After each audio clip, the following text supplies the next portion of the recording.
Hey,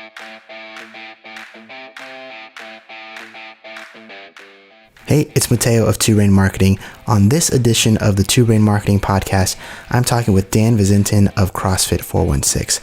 You'll hear about his experience, how he's had to switch locations for his gym twice, and you'll hear about his personal growth and becoming a Two Brain business mentor. You'll also learn about his lead nurture and sales system and how over the last 8 months, he spent $10,000 on ads and generated $30,000 in front-end sales. So you don't want to miss this. Make sure to subscribe to Two Brain Radio for more marketing tips and secrets each week. Hello and welcome to the Two Brain Marketing Podcast. I'm your host, Mateo Lopez. I'm one of the digital marketing mentors at Two Brain Business. Thanks for joining us. This is your weekly dose of digital marketing magic. And in today's episode, we have special guest Dan Visentin, owner of CrossFit 416. He's also a business mentor for Two Brain Business, and he is on the marketing team as well. So you'll learn about his experience and how over the last 8 months, he spent $10,000 on online ads and has generated close to $30,000 in front-end sales. So we're going to hear all about that in just a second here. Dan, how are you? I'm doing well, man. Thanks for having me on today. Of course. For those just tuning in, for those who might not know, who are you, where are you from, and tell us a little bit about your business. Sure. So Dan Visentin, I'm located in Toronto, Ontario. Toronto. No second T there. Yeah. It's important. I've had my gym, CrossFit 416, for almost 8 years now. I started in a 1,200 square foot facility and grew and moved twice over that 8-year period. We've been where we are currently for the last 4 years. And about a year into that newest location is when I actually joined on with Two Brain. And, since then I have become a business mentor for Two Brain. I've been on the marketing team actually longer than I have been a business mentor.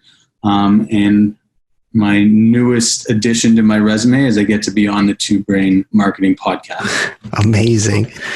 And tell me a little bit about life in the early days. What was it like in that smaller space, and what motivated the decision to move up? Well, it was very much just me. I am the sole owner.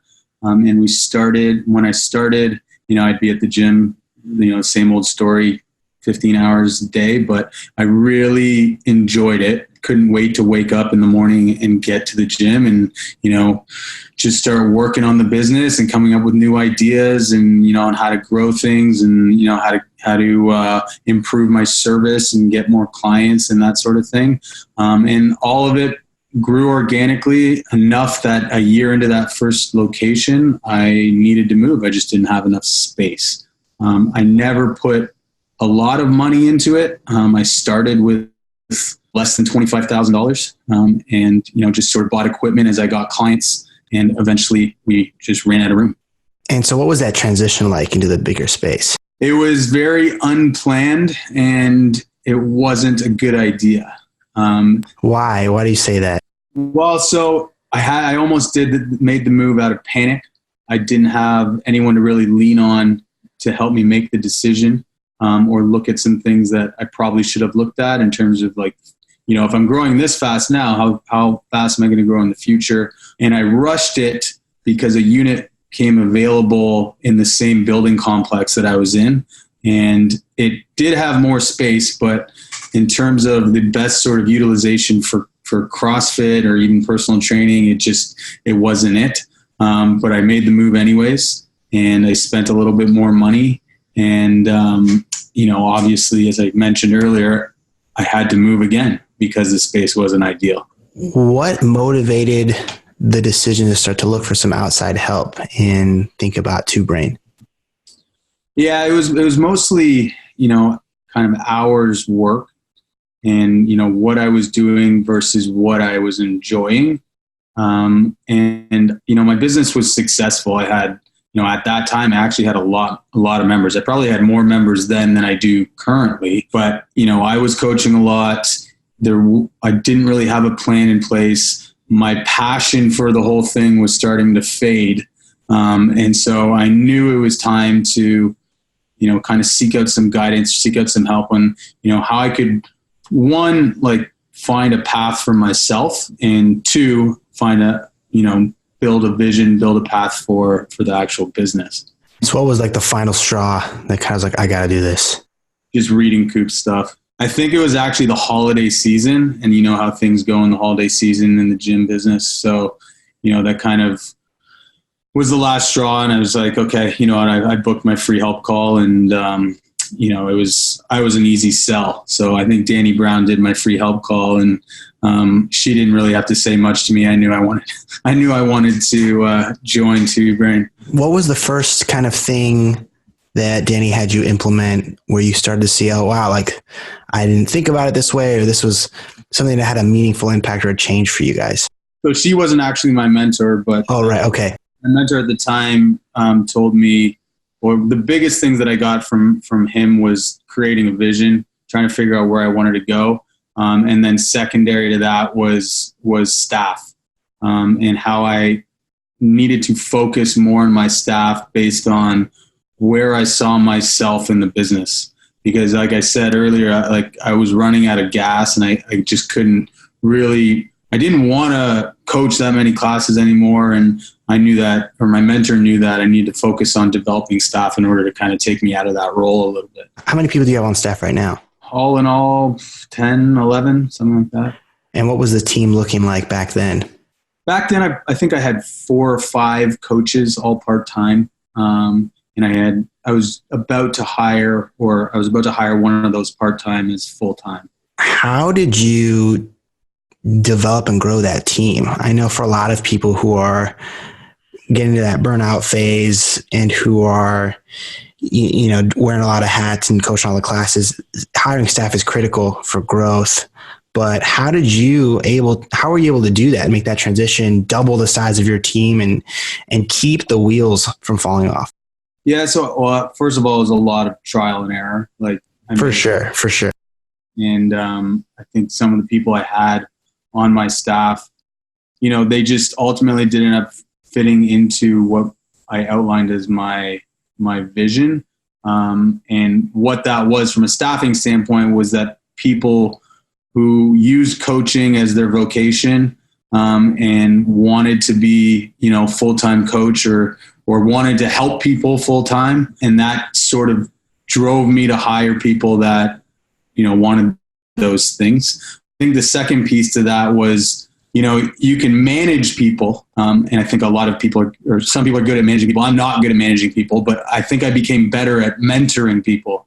And, that's one thing that I learned, especially in the incubator process was, and Coop talks about this all the time too, is like, you have to mentor your staff. It's not just about managing them and getting them to do the roles and making sure they're doing the roles and responsibilities and the whole accountability piece, mentoring them on things that may not even have to be about your business or about their career. It could be their personal life, and just getting an understanding of, okay, this is where this person wants to go. How can I help get them there? What can this business provide to them? What can this community provide to them? What can I provide to them?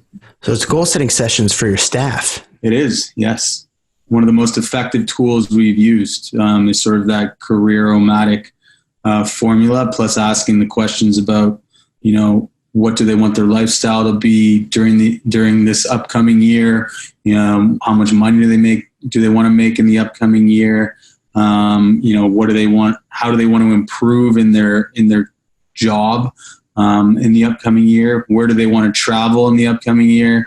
All of those things, when you actually sit down and talk to your staff about it, and get them to really think about it, it helps you really drive them and lead them into ensuring that they get to those goals. That's something that was important for me coming up when I was working back in the gym as an employee. John would come and ask us like, hey, I have this money set aside for continuing education. What do you guys want to do? Do you guys want to do this cert? Do you guys want to go to this conference? Like, what do you guys want to learn? And based on the feedback of the team, that's kind of what we we went in that direction. So I think that's really important, is like having those conversations with your staff, figure out where they want to go and how you can help them get there, whether it's helping them with continuing their education, or if it's like you said, maybe it's not having to do with the business, just where do they want to be and how can you help? Yeah. I think something that you also uncover, and it might make you a little uncomfortable, but you might hear things like, well, I want to open my own gym, or, I want to have my own business, or, I want to move to Australia, or like something like that, that when you think about it, okay, that might actually negatively affect my business, at least in the short term when that happens. But, as a true like leader and someone who wants to be known as, someone who develops staff, you have to be able to handle those situations, and you have to, in my opinion, be able to help your staff still reach those goals. And then they will always, return that favor at some point. And I'm a firm believer in that. Yeah. And you want to know about that trip to Australia before the week before it's going to happen. So yeah, having that, establishing in your, staff culture that the lines of communication are open, and that you're open to those kinds of conversations, I think is really important. And I wanted to ask you about this. I've seen you interact with your staff. I've seen you, at the Two Brain Summit, things like that. And, the word on the street is you are a great leader. So what is a level 5 leader, and what does that mean to you, and how do you strive to be that for people who have never read, Good to Great? Yeah, I think for me, it's understanding what my strengths are as a leader. I'm not a micromanager. I'm not even that great at holding people accountable. But I believe that, the way that I carry myself, kind of follow me and I'll take you where you want to go. That's sort of the way that I see myself as a leader. I've kind of been in leadership positions my whole life, especially in sports. And that was sort of how I always acted, is like, do as I do. That's really how I see myself as a leader. I try to, once I figured out that I wasn't good at managing people, or even, going through the whole accountability checklist on certain jobs and job roles and descriptions, I actually hired people to put in those positions. And then that made my leadership even a level higher, because I was able to help them build on their leadership, and then filter it down throughout the whole business. You have a general manager who actually will do the managing for you, which I think is, it's in the name, it's in the title. And I think that's what you're saying. It's like, yeah, if that's not your strength, great. There's a role for that. You hire for that, and you can, and that really is your job as leaders, the CEOs, make sure the right people are filling the right seats on the bus, Yeah. I also think that's very important to a lot of people that are either in the incubator or even in growth right now, that actually still really love to coach. If you really love to coach, that doesn't mean you don't have to coach, because that might not be the highest value role. If you find that you're a better coach than a manager, then, looking for someone with the qualities of a manager might be a better hire than another coach. So it's something to consider, right? Definitely. Yeah. Look at what needs, where the gaps are, and then strive to fill those. So you started to hire some people. What else did you see change in the business? Well, it took a lot. So I didn't hire everyone all at once. Right. I still had some part-time employees that, we kind of mutually agreed that we weren't good fits anymore. They wanted to focus on their other careers. And I, as I said, wanted to have coaches in there who saw them being coaches as their own career. And so that was a slow process. But from there, I just kind of started putting people in positions that I was doing before. And, that was starting with like programming, to then, head coach, and then coaches evaluations, and sort of going up the chain like that, and just started putting people in those places. And a lot of that was still trial and error, because, you need to ensure that that person is in the right seat. I knew that I had hired great people, but again, trying to find the right seat for them ended up being a bit of a process for me. And, when Josh Price was my mentor for a while, and he always told me that, and I agree with him fully, that, if you have someone who shares the same values as you do in your business, you will always find a place for them in your business. They might not be in the right role, but you can always find a place for them in your business, because, sharing values and having the same values is what it's all about, really, from an employee standpoint. That's a lesson I heard from reading that book, Good to Great. It's like, you just hire for the person first, and then you can figure out, kind of where the best fit is. And if it's not where you've put them initially, doesn't mean they're not going to still add value somewhere for you. And I just think finding the right person who meshes well with the mission and values the same thing you value, that's ultimately the most important. Yeah, and people that may be, hesitant about hiring from within their community, I think that really speaks to it, because you end up, finding a lot of great people as clients in this business. And if you can find the people that share the same values as you do, if they have any inkling that they want to get into coaching or want to get into the fitness industry, then that's the first place that I would start. Yeah. I mean, because they are the ones, your seed clients, they share your values because they're the ones who've been there the longest. They're the ones literally buying in. So, I think that's a really great point. As you've grown, what is it that you sell and how do you sell it? Yeah, ultimately, we don't try to reinvent the wheel. So we sell personal training, we sell CrossFit, we sell nutrition. We have a little bit of physical therapy as well. But when you combine all of those things and you create a prescription for someone, we sell problem solving of health and fitness. And, that once that became clear to me, that was easier to relay as a message to our target market than maybe what we thought we were relaying before, or what we were relaying before, and we thought we were saying before. Yeah. How long did it take for you to figure that out? I'd say 6 years. Okay. Yeah. I think in the last 2 years, 2.5, 3 years since, joining Two Brain and going through a lot of the exercises, even that I did in Incubator, helped me really identify that, because, everyone comes in with a different problem, and some of what a lot of the public feel, or a lot of people feel that separates CrossFit and CrossFit boxes, or, gyms like CrossFit boxes, is the whole community aspect. And in my opinion, the community aspect is why people stay at your gym, not why they go to your gym, or why they start at your gym. And so understanding that we're here to solve a problem, and then our service and community will help people stay, is really is really what I came to understand, after joining Two Brain, really. Yeah, I couldn't agree more with that. I mean, that's kind of the message John and I tried to spread when we first got kind of more involved with Two Brain, beyond just being clients. It's people aren't if people are looking for a gym, most likely they're not Googling gym in Toronto with the best community, right? They're Googling first, personal training, or they're Googling weight loss, or they're Googling fitness.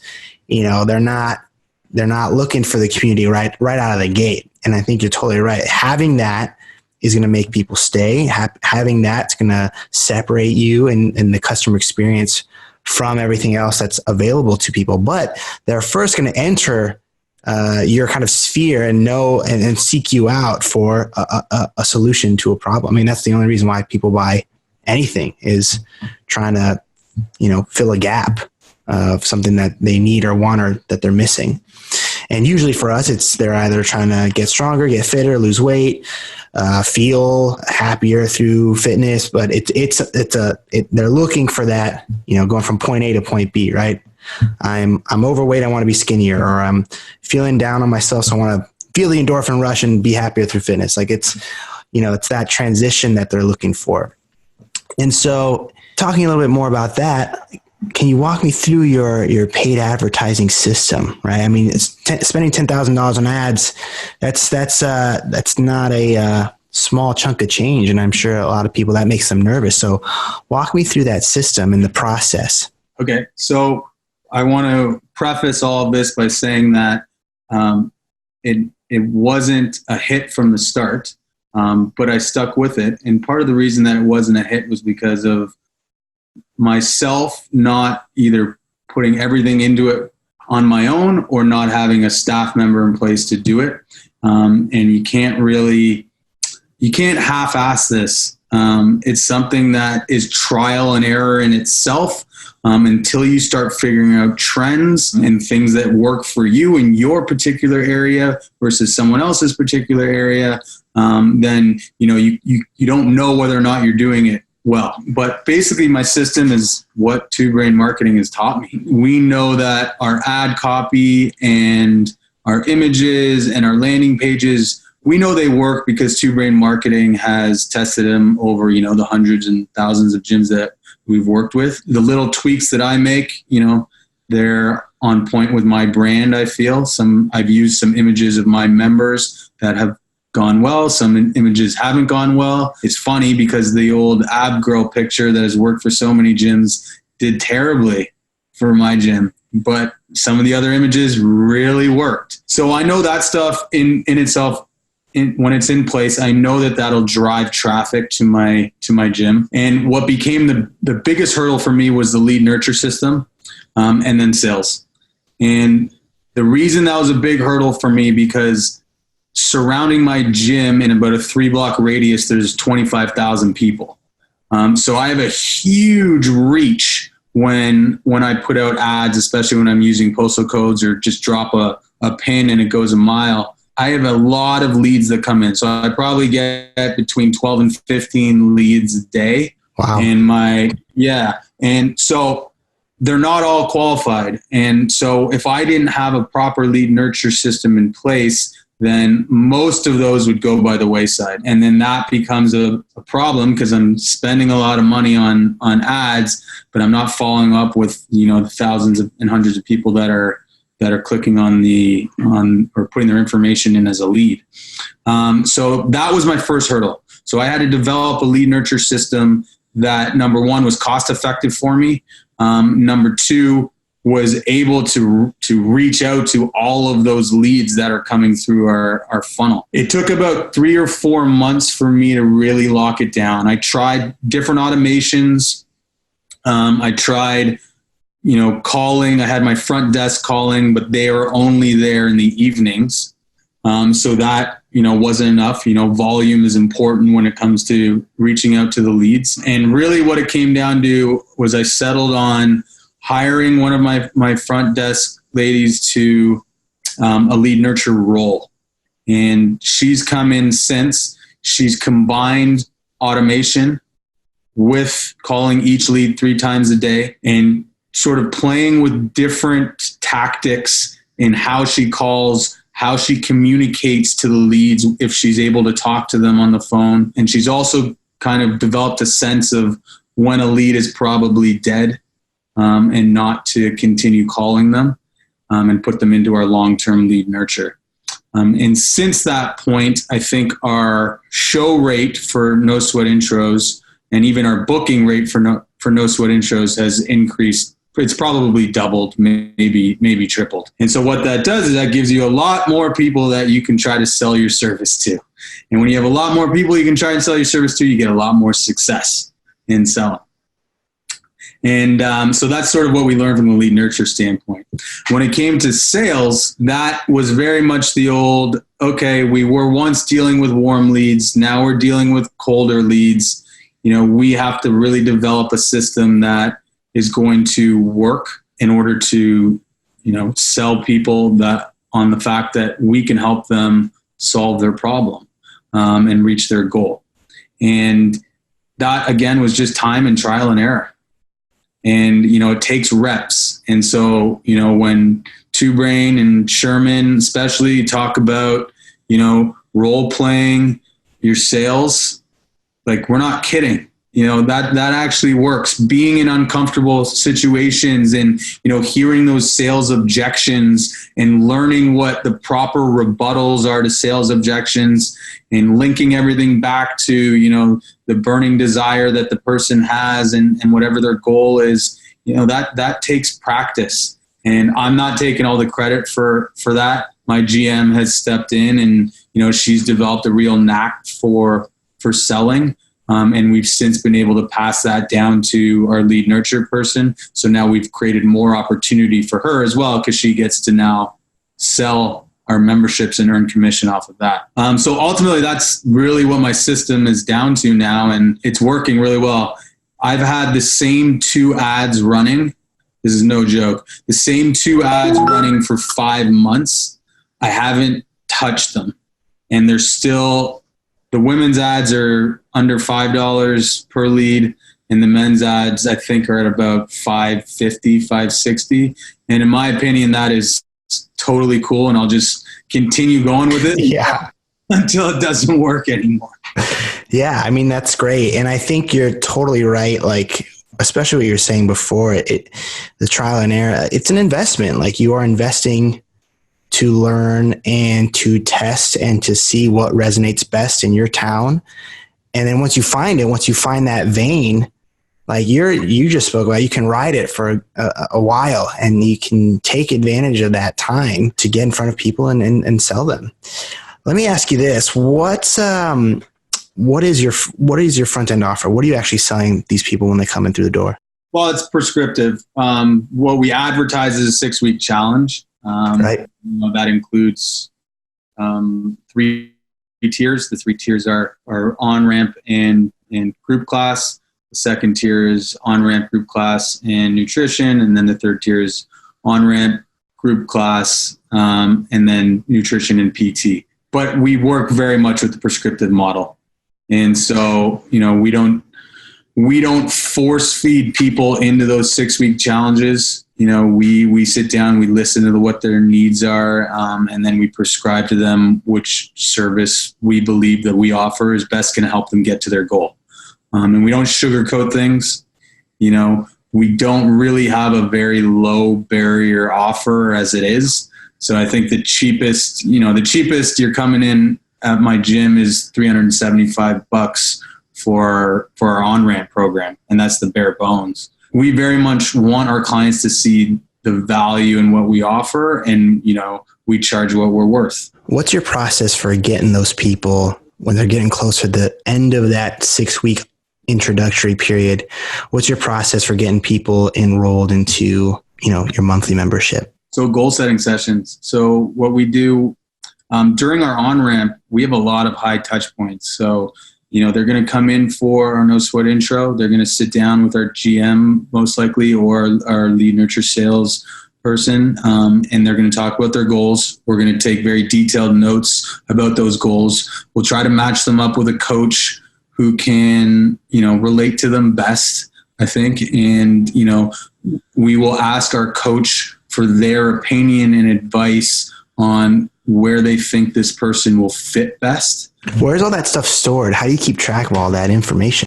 So I would like a better process for this, but we do use UpLaunch, but we also use Slack. Before our GM will sit down with someone for a goal setting session, they will contact their coach. Their coach will give a detailed sort of paragraph on where they think this person should be and what service they think would be best for them. And then my coach is going to be able to relay that to them. We've also talked to our coaches about, during their 5-session on-ramp, to start talking about the services that we offer and talk to them about, because they're building a stronger relationship with them than my GM is, right? Because they're with them personally, they're with them moving, they're helping them. If they can talk to them about our service, that trust that they've built with them, that rapport that they've built, they'll be able to kind of steer the person in the right direction and just get it in their head that, maybe more personal training is going to be beneficial for me than just jumping into group class. But if someone is on the 6-week program and they do go into the group classes as that's what they purchased in the first place, we will sit down with them 3 times. So we sit down with them in the beginning in the no sweat, sit down with them right after their on-ramp is complete, just to kind of check in. And then we sit down with them the week that they're finishing the 6-week program.